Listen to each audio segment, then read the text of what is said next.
Now, so I've got some idea of what I'm shooting here. What are you going to be doing today? Okay, so today we're doing a tune-up on a Pacific Bicycles. That's the brand. The model is called the Jaguar. So we'll be doing a tune-up on that. A tune-up consists of adjusting all the bearing settings, adjusting the derailleurs, adjusting the brakes, truing the wheels, cleaning the bike, and I think that hit everything. Okay. About how long does that take? It can take anywhere from 2 to 4 hours based really on the bicycle. Okay. Sometimes it takes 2 hours just to clean it if they brought in a dirty mountain bike. Yeah. It'll take 2 hours just to clean it.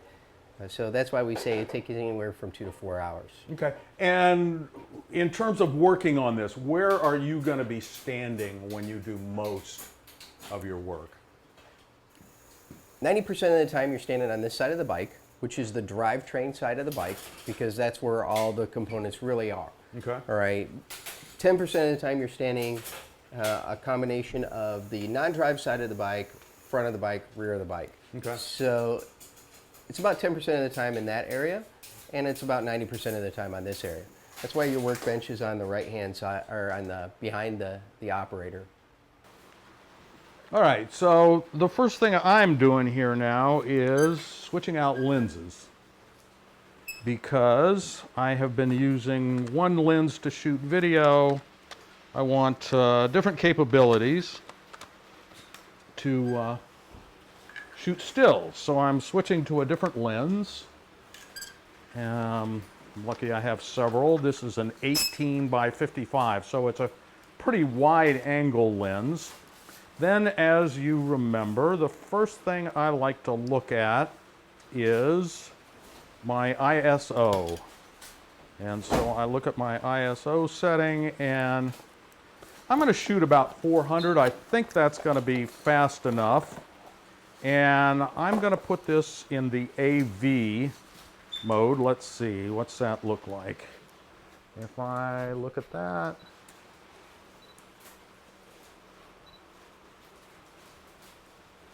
I'm shooting at 5.6, and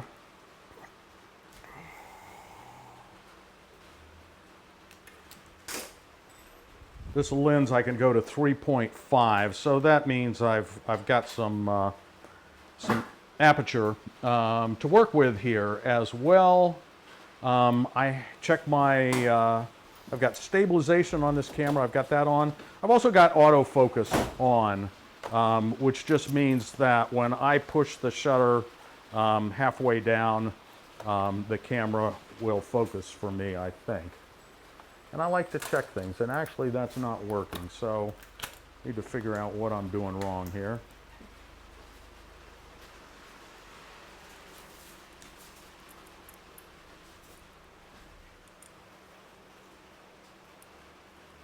Great. Not autofocus.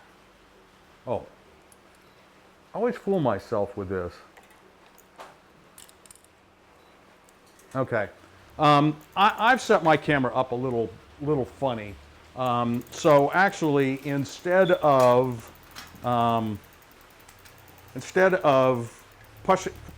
pushing the shutter halfway down to get my focus, actually I've got a little button on the back, and I've assigned that to autofocus.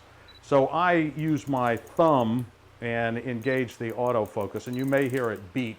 That indicates that I've gotten myself in focus. And then my shutter is actually set with this button. And then it's still a 2-button process. So the first thing I'm going to do with Shawn is I'm going to shoot my picture story. So I'm going to be shooting a series of shots.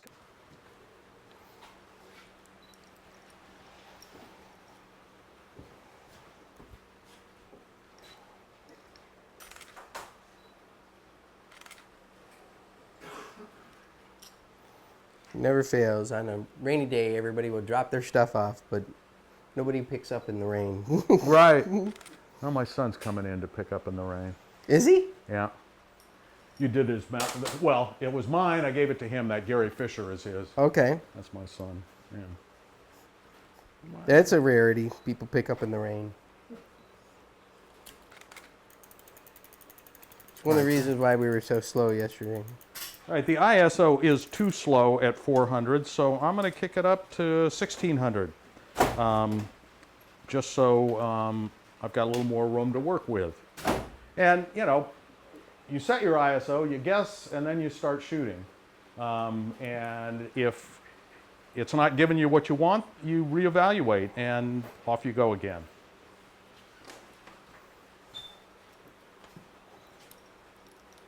That's much better. Now I'm at 125 at 5.6.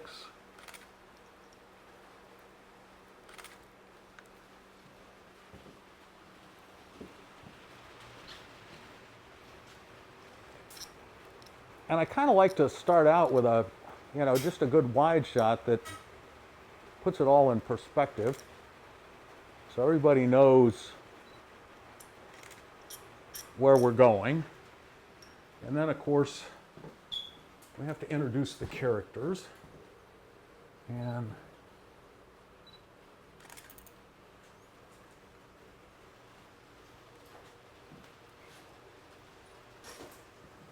then I'm looking for a variety of shots here.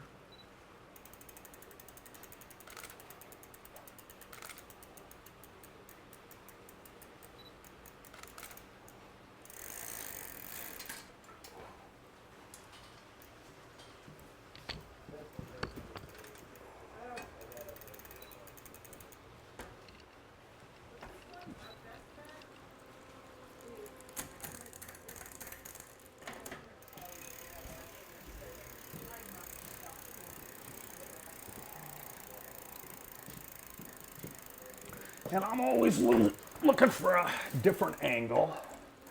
So this might be one.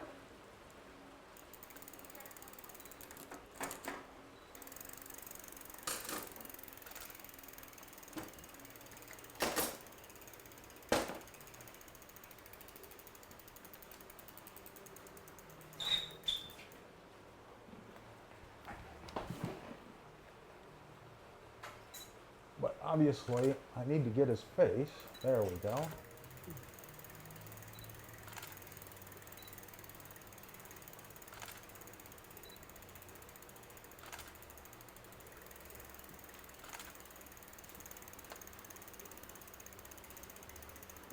I don't like the light that I've got in the background, so I'm moving around a little bit. Much better.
Kind of like this angle through the handlebars here.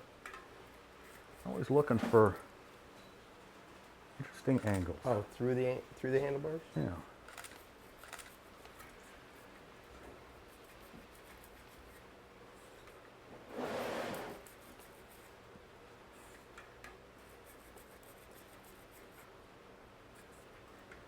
What are you doing now? Getting all the dirt and dried grease off the hub. First, I already checked the cones. Now I go about cleaning the wheel and all the spokes before I start truing it, because the dirt gets in the way and can affect what I think I'm seeing versus what reality is. So the cleaner the better. Mm-hmm. And so just by spinning one side of the rim, for example, that's all the dirt that came off of just spinning one side of the rim. Okay, yeah. You know, and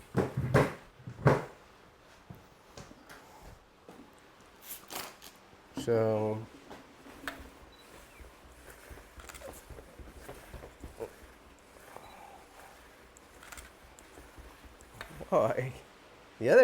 the other answer to the question is, what can people do themselves to make their bike last long? You know, clean it.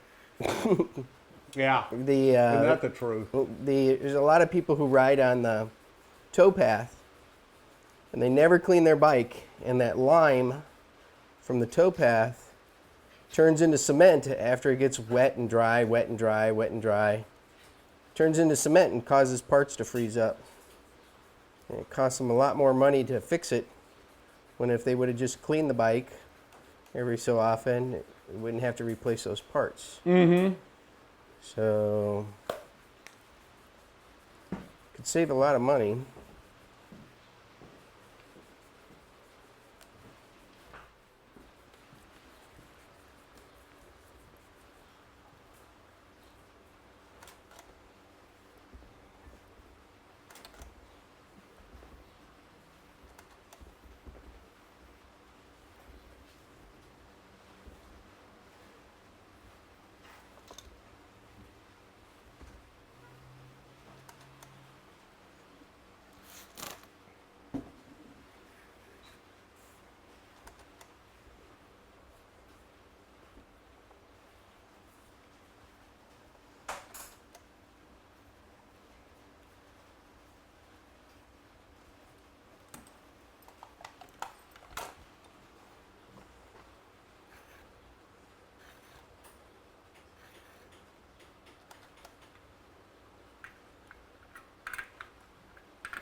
Shawn, I think I've done as much damage as I can do here.